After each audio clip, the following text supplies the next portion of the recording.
बिस्मिल्लाहिर्रहमानिर्रहीम। अस्सलाम वालेकुम ख़वातीन और हज़रात, वेलकम बैक आवर चैनल। आज हम आपको हर किस्म की ख़ारिश को ख़त्म करने के लिए एक नहायत ही ज़बरदस्त घरेलू टोटका बताएंगे। तो अगर आपने अभी तक हमारा चैनल सब्सक्राइब नहीं किया तो अभी हमारे चैनल को सब्सक्राइब करें ताकि हमारे चैनल की हर नई वीडियो आप तक पहुँचती रहे। वीडियो अच्छी लगे तो इसे लाइक और शेयर ज़रूर करें। नाज़रीन किराम, जैसा कि आप जानते हैं कि हम हर रोज़ आपकी खिदमत में एक नई वीडियो के साथ हासिल होते हैं और इस वीडियो में हम आपको मुफीद तिबी टिप्स और नुस्खा याद बताते हैं। तो आज इस वीडियो में हम आपको जो नुस्खा बताने जा रहे हैं ये हर किस्म की ख़ारिश के लिए नुस्खा है कि अगर किसी इंसान को ख़ारिश की बीमारी हो जाए तो वो इस नुस्खा को इस्तेमाल करें। इस नुस्खा के अंदर जो अज्जा हैं वो खालिस नबातात हैं और इनका कोई साइड इफ़ेक्ट भी नहीं है।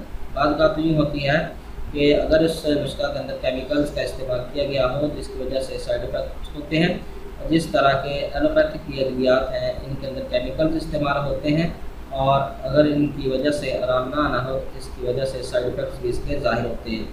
तो जो देसी नुस्खायात होते हैं ये साइड इफ़ेक्ट से बिल्कुल पाक होते हैं, आप इनको बिला झिझक इस्तेमाल कर सकते हैं।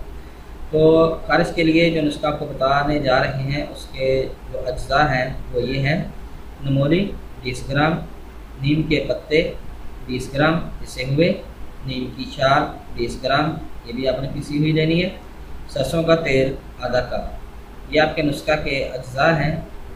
इसको बनाने का और इस्तेमाल करने का तरीका ये है कि इन तमाम अज्जा को मिक्स करके पका लें। ठंडा होने पर 3 ग्राम काफूर डालकर इस्तेमाल करें। इससे हर किस्म की ख़ारिश, एलर्जी, चंबल, छाइयाँ और दाग धब्बे भी ख़त्म हो जाएंगे। इसके अलावा जो नीम का फल है वो बहुत से काम सर अंजाम देता है, लिहाजा इस नीम के फल का मौसम भी है, लिहाजा इस मौसम में इस फल को खा लें, इंशाल्लाह इससे बहुत ज़्यादा फ़ायदे हासिल होंगे। तो अगर इसमें से आपको किसी चीज़ की समझ ना आई हो तो कमेंट ज़रूर करें, इंशाल्लाह आपको ज़रूर जवाब देंगे। उम्मीद है कि आपको हमारी ये वीडियो पसंद आई होगी। हमारी इस वीडियो को देखने का शुक्रिया। हमारे चैनल को लाइक और सब्सक्राइब ज़रूर करें। अल्लाह हाफ़िज़।